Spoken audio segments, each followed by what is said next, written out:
to be among leaders of the 15-nation regional group attending the 40th regular meeting of the heads of government of the Caribbean Community CARICOM in St. Lucia from July 3rd to the 5th, 2019. The leaders are expected to discuss, among other issues, expanding the CSME, greater engagement of the region's private sector, permitting companies and citizens to participate in public procurement bids across the region, security and regional and foreign relations. Speaking ahead of that meeting, Prime Minister Harris indicated that since their last meeting, 2 more categories of persons have been included in the free movement aspect of the single market and economy.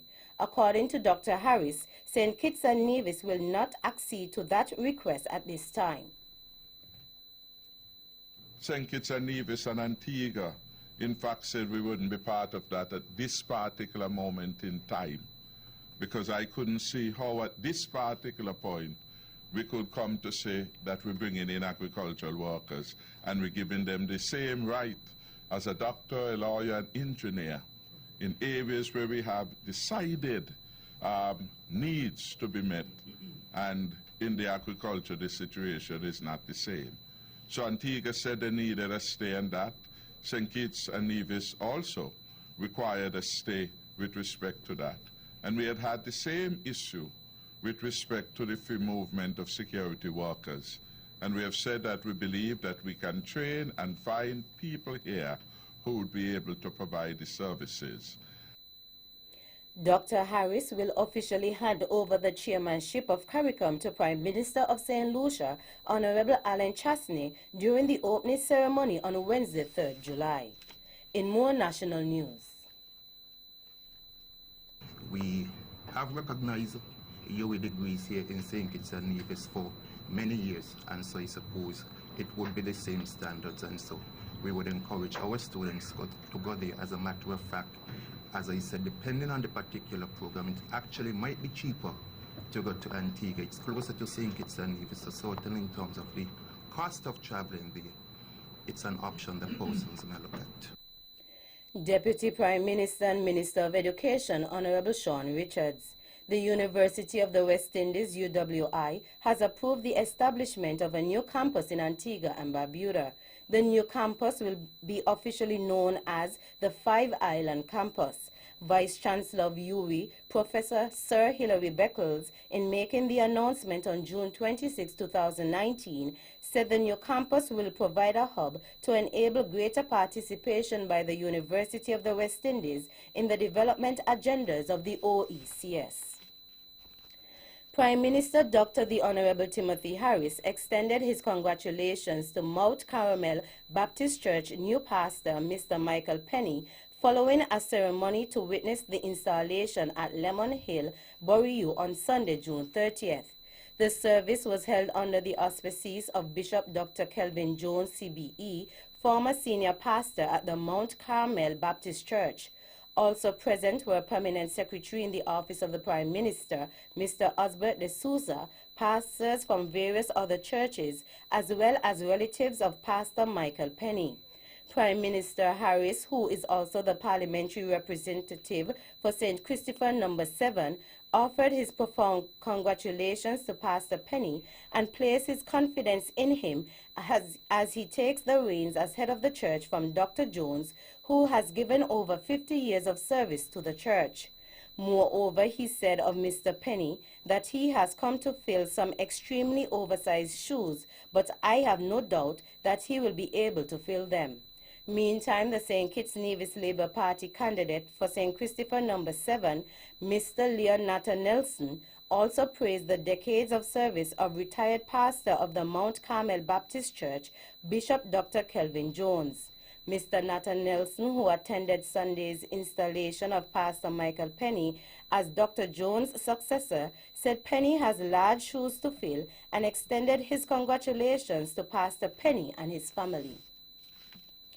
Reigning National Carnival swimsuit queen Kersha Martin copped the first runner-up spot in the 2019 Miss Venus Model Caribbean pageant, which held at Cuisinart Resort and Spas Ballroom in Anguilla.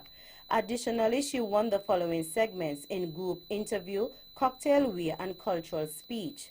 Nayeli Hassel of St. Martin was adjudged Miss Venus Model 2019, while Miss Trinidad and Tobago placed second runner-up. The reigning National Carnival swimsuit queen Martin also extended thanks and appreciation to her mother, her sponsor Constance Mitchum, her chaperone Janet Johnson, and to the St. Kitts and Nevis National Carnival Queen Committee for the opportunity to represent the Federation. Minister with responsibility for the St. Kitts Music Festival, the Honorable Lindsay Grant, has given an update regarding the disappearance of 75 tickets for the St. Kitts Music Festival.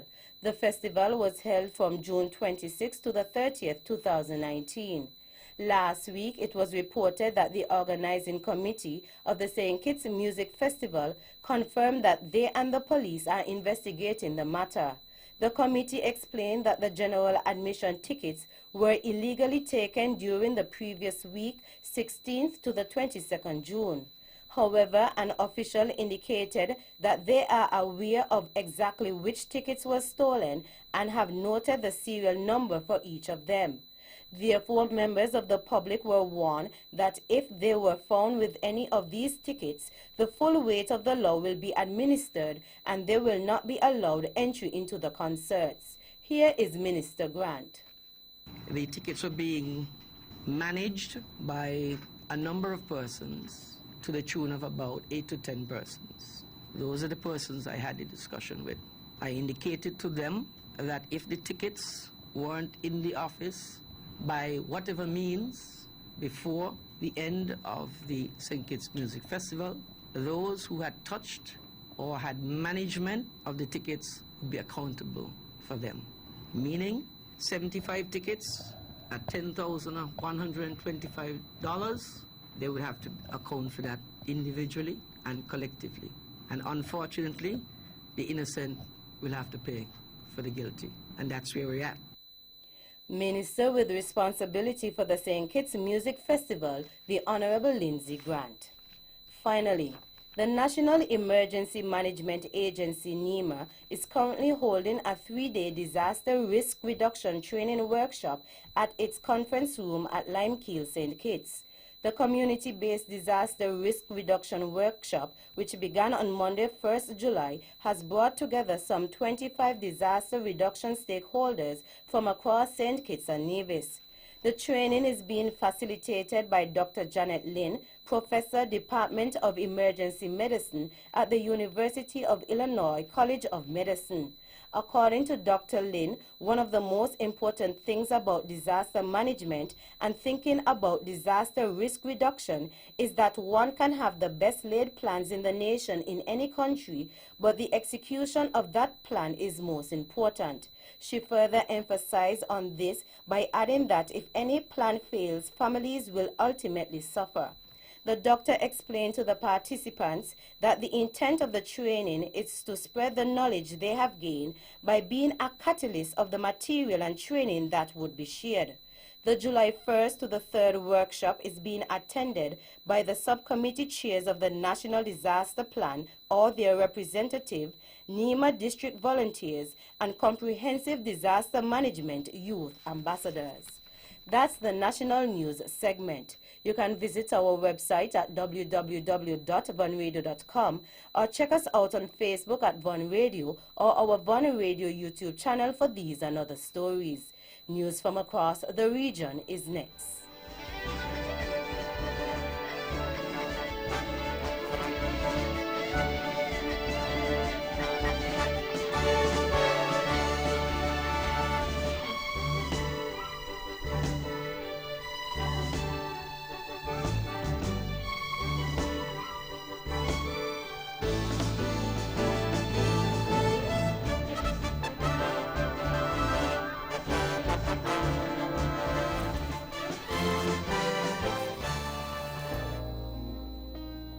Ladies and gentlemen, this here's another one for the steppers. Swipe to win big in 2019.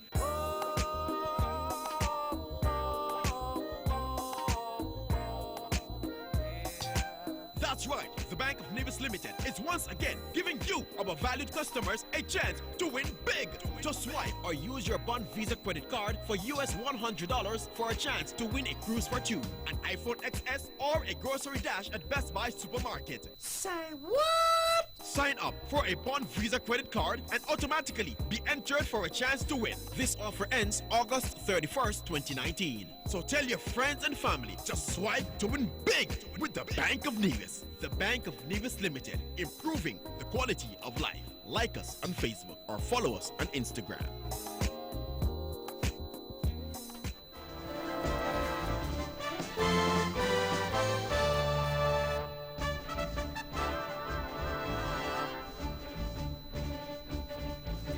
Welcome back, and now the regional news in detail. A United States district judge has found disgraced former FIFA vice president Austin Jack Warner in default in a US $20 million lawsuit brought against him by CONCACAF. Judge William F. Kuntz entered judgment last week Monday against Warner, who is facing extradition to the U.S. in a separate criminal case. Warner, who is also former president of the North American, Central America, and Caribbean Football Confederation, is accused of taking millions in bribes and kickbacks. It is alleged that Warner and fellow former FIFA official Jock Blazer made a fortune through embezzlement. Warner never responded to the lawsuit by CONCACAF after he was served with it in October 2017. Kuntz granted CONCACAF's motion for default judgment against Warner with no opposition, as he was unrepresented in court. The lawsuit, filed in April 2017, mirrored allegations in the U.S. indictment that resulted in charges against several top football officials. It also sought U.S. $20 million in compensatory damages and unspecified punitive damages. It includes the cost of the Center of Excellence at Macoya, which is also the focus of a separate claim in the local courts. Warner has already been banned from FIFA for life. Out of Venezuela, a judge in Venezuela has announced that imprisoned lawmaker Juan Requesens will face trials for allegedly trying to kill President Nicolas Maduro in 2018. Mr. Requesens was arrested 3 days after a drone carrying explosives blew up at a military parade attended by Mr. Maduro on August 4th. The opposition politician, who denies the charges, could face 30 years in prison if found guilty. President Maduro was not hurt in the attack. In Barbados, a ban on single-use plastics took effect on Monday, July 1st, and one conservationist is urging Barbadians not to focus on the price of the alternatives but on the savings to the environment. According to nationnews.com, marine biologist Nicola Simpson said that while she understood the cost of the alternatives might be higher, she was quoted as saying, "Don't look at that, but look at how we are saving the environment." She stated that there are alternatives to everything that is being banned, so no excuse can be made as to why we cannot enforce the ban. She said last year Barbados imported over 1 million plastic bags, 150,000 pounds of plastic cups, and 140,000 pounds of straws, enough to fill 9 40-foot containers. Finally, out of the Turks and Caicos, during a graveside service for the former Prime Minister of Jamaica, Edward Seaga, Premier Charlene Cartwright Robinson had to be whisked away to the hospital after she collapsed. As mourners were leaving the area and dignitaries were being picked up by their respective drivers and security teams, Cartwright Robinson was placed on a stretcher and put inside an ambulance by medical personnel and some Jamaican Defense Force military police personnel, Loop Jamaica reported. PDM Chairman Honorable Doug Parnell and Deputy Premier Honorable Sean Aswood reported to the territory on Sunday evening about the incident, offering reassurances that she was recovered and explained what caused the sudden illness. In a statement, they noted that there was excessive heat in Jamaica as she attended the funeral of former Prime Minister Edward Seaga. Further reassurance was given by the Premier on Monday via a Facebook post on her official page that read, Thank you, I am well. I wish to thank you all for your prayers and concerns. Loop Jamaica reported on Sunday that Premier Cartwright Robinson was not the only person to collapse during the long funeral service. That's it for our regional stories. Stay with us for news around the world.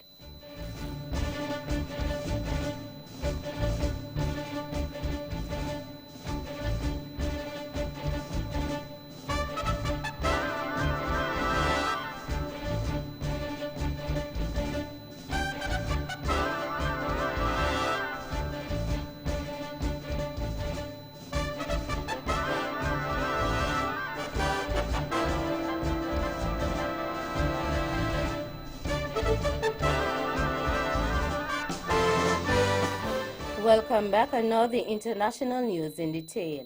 Sri Lanka's police chief and a top defense official have been arrested over their alleged failures to prevent the Easter Sunday bombings that killed more than 250 people, a police spokesman said. The bombings on April 21st, claimed by the Islamic State of Iraq and the Levant ISIL or ISIS, took place despite repeated warnings from Indian intelligence that an attack was imminent. Here is more in this BBC report. The Inspector General Pujith Jayasundara, who is under suspension, and the former Defence Secretary Hemasiri Fernando were both undergoing medical treatment when they were arrested. They have been formally detained at two different hospitals in the capital, Colombo. The move comes a day after the Sri Lankan Attorney General said their failure to heed security warnings had amounted to a crime against humanity. He has named 9 other senior police officers as suspects who he said should also be prosecuted for security lapses. The European Parliament has reopened in Strasbourg with an anti-EU protest by the UK's Brexit Party and a demonstration by Catalan nationalists whose MEPs are barred. The first session after Europe-wide elections in May began as EU leaders went into a third day of talks on who should fill the bloc's top jobs. A plan emerged today to nominate German Defense Minister Ursula von der Leyen as Commission President. An earlier compromise deal collapsed. The BBC's Adam Fleming reports. I don't think MEPs from other countries really minded it too much, if they even noticed it, because the Brexit parties now sit right at the back of the chamber because they're not part of a pan-European political alliance like they used to be in the previous European Parliament, so they have a much lower profile. Also, that chamber is full of all sorts of shenanigans for various political movements through the years, so they've seen it all. I think it's quite unlikely that they'll face any kind of censure, although of course that hasn't stopped their arch opponents, the pro-European British Liberal Democrats, saying it's incredibly disrespectful and incredibly bad behaviour. But then the Lib Dems were wearing T-shirts with some quite bad language on them, talking about stopping Brexit. So maybe they've been guilty of a bit of a breach of protocol as well. A fire aboard a Russian Navy research submersible has killed 14 crew members, Russian media reports say. The crew members were poisoned by fumes when the vessel caught fire while taking biometric measurements on Monday, the Defense Ministry said. The vessel was based at Severomorsk in the Normax region, which is the main base of the Northern Fleet. An investigation into the incident has begun under the Commander-in-Chief of the Navy, the ministry added. Finally, Algerian Parliamentary President Mouad Bouchareb has quit, Ennahar TV reported, after prolonged demands for his removal by protesters who saw him as a pillar of the ruling elite. Bouchareb bowed out 3 months after longtime President Abdelaziz Bouteflika resigned under pressure from sustained protests seeking root and branch reform and an end to systematic corruption and cronyism. Sebastian Usher reports. The pressure from the streets in Algeria has continued unrelenting since protesters forced the veteran President Abdelaziz Bouteflika to stand down 3 months ago. Still in the sights of the demonstrators are the leading figures of the country's ruling elite. The protesters have been chanting for the dismissal of what they call the 3 Bs, including the interim president and the Prime Minister, all of whose names start with a B. One of their number, Tayeb Belaiz, head of the Constitutional Council, stood down in April. Now a 4th B has gone to Mouad Bouchareb, after many MPs demanded his resignation to try to quell public anger. But a clear path out of Algeria's political turmoil has yet to emerge. That brings us to the end of our news segments. The latest in sports is next.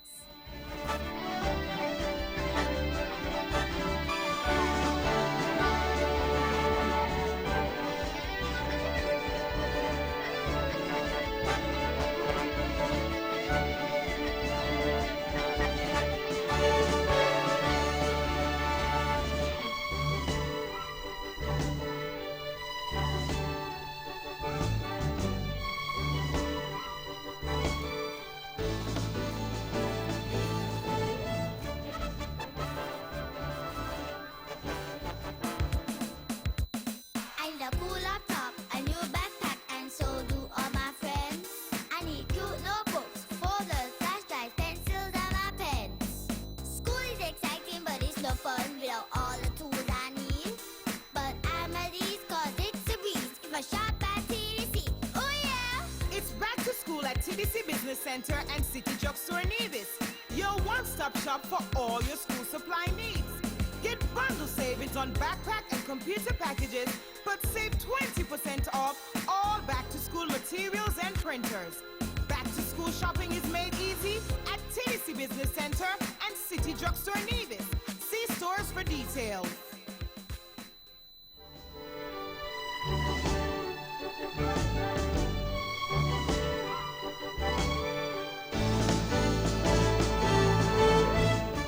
Welcome back, and now the sports in detail. In cricket, India finally confirmed their place in the World Cup semi-finals with a win which eliminated Bangladesh.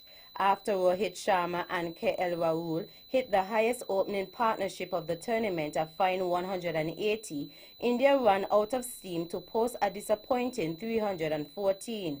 Bangladesh needed to win their final two games to have any chance of progressing to a first semi-final. However, despite another half-century from Shakib Al Hassan, they fell short. Scores were as follows: India 314 for 9 in 50 overs, Bangladesh 286 in 48 overs. India won by 28 runs. In local cricket, today, Tuesday 2nd, Ivor Walters beat Joycelyn Liebert Primary by 17 runs. Ivor Walters scored 82 for 4 from 15 overs, with Ethan Woolard 20, Light Brown 14, and Josiah Mills 12. Bowling for JLPS, 1 wicket each for Pluck, Ferdinand, and Jaden Brown. Joycelyn Liebert, in reply, scored 65 all out in 14.3 overs, with Abdus top scoring with 25 and Trevor Brown scoring 12. Bowling for Ivor Walters, Light Brown got 2 for 15, Omari Jones 2 for 14, and Anthony Stevens 2 for 12. Ivor Walters winning by 17 runs. The next game will be played on Wednesday, 3rd July, when the Charleston Primary takes on the St. Thomas's Primary at E.T. Willett Park.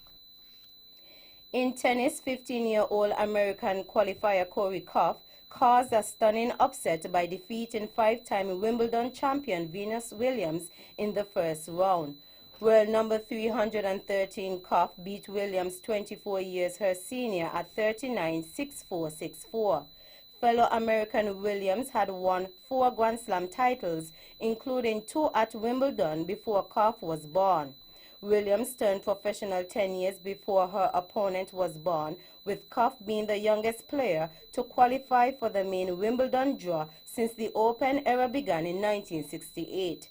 She previously said the Williams sisters inspired her to pick up a tennis racket. St. Kitts and Nevis were represented at an archery tournament recently held in the Dominican Republic during the period June 28th to July 1st. The delegation, which returned to the Federation today, July 2nd, included Catherine Joseph, Tajana Salord, Jonathan Ward, Jesse Wiley, Gregory McGrath, Pam Barry, and Dane Staniford. According to the head of the delegation, Dane Staniford, his team secured 9 medals. Finally, in baseball, the Los Angeles Angels baseball team has confirmed the death of pitcher Tyler Skaggs. He was 27 years old. The announcement was made on the team's Twitter page and came hours before they were scheduled to play against the Texas Rangers. South Lake Police said he was found unconscious in his Hilton hotel room in Texas on Monday afternoon. No foul play is suspected, police said. Major League Baseball, MLB, has cancelled Monday night's game. That's it for the sports segment. The general weather forecast is next.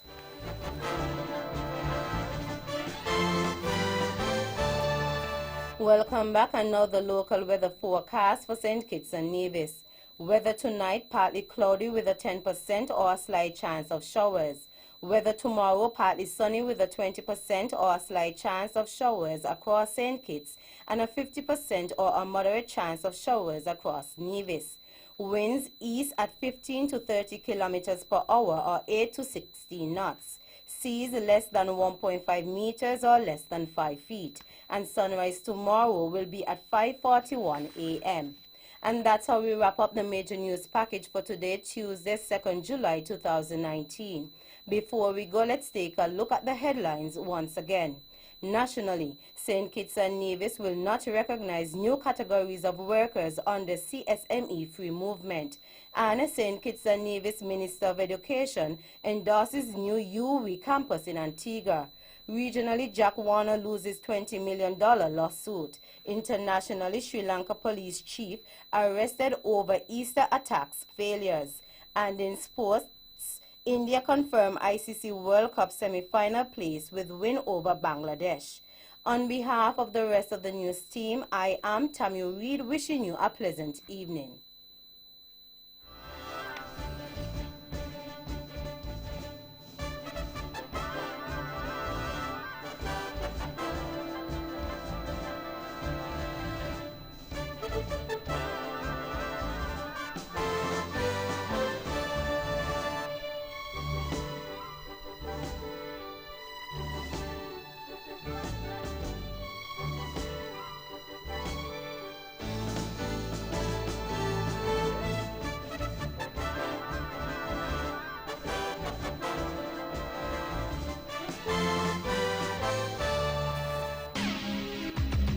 VON vibrates, the whole Caribbean must shake. 860 AM, the Powerhouse. It is now 6:30 in the Eastern Caribbean. Good evening to one and all out there in Radio Land. Today is Tuesday, 2nd July 2019. I am Melissa Martin. I'll be keeping you company this evening.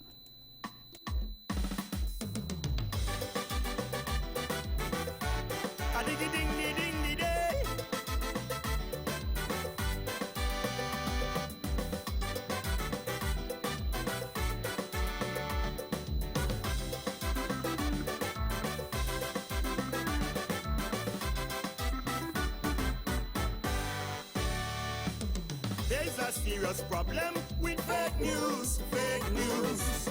We have an appetite for them fake news, fake news.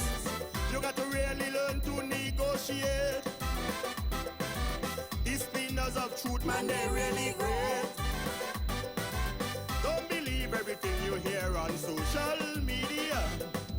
Behind every post there is a messenger with ulterior motives and a hidden agenda.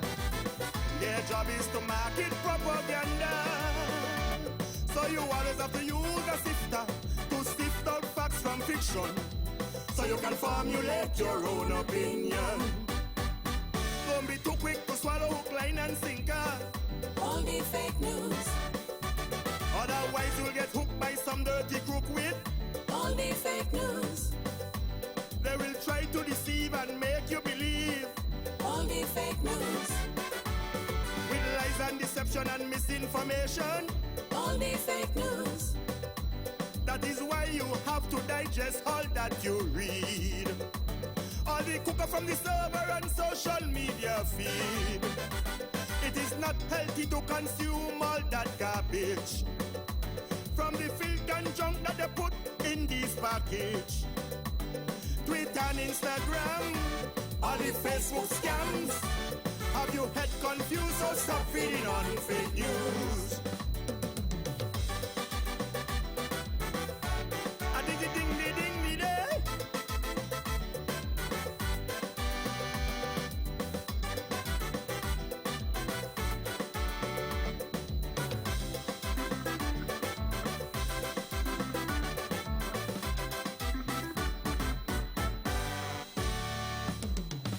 before you start peddling fake news, fake news. Do your own fact checking. Fake news, fake news.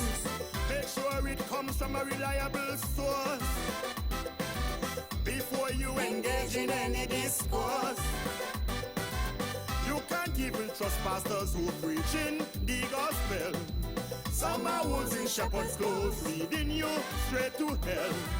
Wherever you find a liar, you're bound to find a thief. Like those who now praising the ganja leaf. All them traitors jump on the ganja ship like they want the ship to capsize. Overloaded with fake, falsehood and lies. Like that investor who want hijack with ganja. All the fake news. Like the pirates of old coming back for gold with. All the fake news. Politician now see there's money in the tree with. All the fake news. They're just trying to think elections coming with. All the fake news.